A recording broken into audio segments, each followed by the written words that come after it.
Hi friends, நான் உங்கள் GS family. பார்த்தீங்கன்னா பலாக்கொட்டை எடுத்துருக்கிறேன். இந்த பலாக்கொட்டையை பார்த்தீங்கன்னா இப்படி கட் பண்ணி வச்சுருக்கிறேன். இதை வச்சு தான் இப்போ டிஷ் பண்ண போகிறேன். இது 1/2 கிலோ இருக்குதுங்க. ஒரு பீஸை கட் பண்ணிங்கன்னா இந்த தோல் சீவை வந்துடும். அப்படி இல்லைன்னா இஞ்சி பூண்டு இடிக்கிறதுல இடிச்சிங்கன்னா உங்களுக்கு அந்த தோல் உரிச்சு வந்துடும். இப்படி எடுக்கும்போது ஒரே ஈவனாக வரும். அதுக்கு தேவையான பொருட்கள் பார்த்திங்கன்னா வெங்காயம், பெரிய வெங்காயம், சின்ன வெங்காயம், சோம்பு, அதுக்கப்புறம் மஞ்சத்தூள், அதுக்கப்புறம் கரம் மசாலா தூள் ஒரு சிட்டிகை, இஞ்சி பூண்டு, தக்காளி, அதுக்கப்புறம் புதினா, மல்லித்தலை, கருவேப்பிலைங்க, அதுக்கப்புறம் தாளிக்கிறதுக்கு கடுகு, சீரகம். இதெல்லாம் நான் இதுக்கு சாம்பார் பொடி தான் போடுவேங்க. எல்லாத்துக்குமே ஈவனாக நல்லா இருக்கும் டேஸ்ட்டு. அப்புறம் கல் உப்புங்க. ஆயில் உங்களுடைய சாய்ஸ் தான். அதே மாதிரி இந்த தயிர் போடும்போது இந்த இது எதுக்கு யூஸ் ஆகுன்றதை சொல்கிறேங்க, நான் செய்யும்போது சொல்கிறேன். இப்போ வாங்க செஞ்சிடலாம். முதல்ல வெங்காயம், தக்காளி, சோம்பு எல்லாத்தையும் வதக்கி நாம் அரைச்சிக்கலாம்.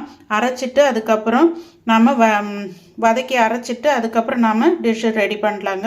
வாங்க எப்படி பண்ணுறதுன்றதை பார்ப்போம். வெங்காயம், தக்காளி, இஞ்சி பூண்டு, சாம்பார் பொடி எல்லாமே போட்டு வதக்கிட்டு இருக்குங்க. இது ஆறுனதுக்கப்புறம் அரைச்சி நாம் ரெடி பண்ணிக்கலாம். இப்போ பாருங்கள், வெங்காயம், தக்காளி, இஞ்சி பூண்டு இதெல்லாம் அரைச்ச விழுது போட்டாச்சுங்க. வேண்டிய அளவுக்கு தண்ணி விட்டாச்சு. இப்போ இதில் இந்த தயிர் எதுக்காக விடுறோம்னா பார்த்தீங்கன்னா இது நல்லா சாஃப்டாக வெந்து வர்றதுக்கும் டேஸ்ட்டு கொடுக்கறதுக்கும் நல்லா இருக்குங்க. இது கெட்டியாக இருக்கும் இல்லைங்களா காய், அதனால தான் இந்த தயிர் யூஸ் பண்ணி நாம் வேக வைக்கிறோம். இந்த டிப்ஸை நீங்களும் ஃபாலோ பண்ணி பாருங்கள். ஈஸியாக நல்லா வெந்து டேஸ்ட்டும் கொடுக்கும். இப்போ ஃபைனலாக ரெடி ஆனதுக்கப்புறம் பார்க்கலாங்க.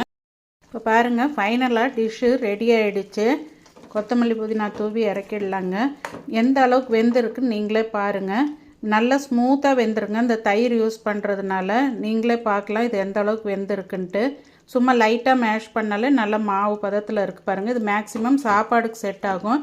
இதோட மெயின் டிப்ஸே தயிர் போட்டு வேக வைக்கிறதுங்க. டேஸ்ட்டும் நல்லாயிருக்கும், ஸ்மூத்தாகவும் வெந்துருங்க. நீங்களும் ட்ரை பண்ணி பாருங்கள். ஓகே ஃப்ரெண்ட்ஸ், பாய்.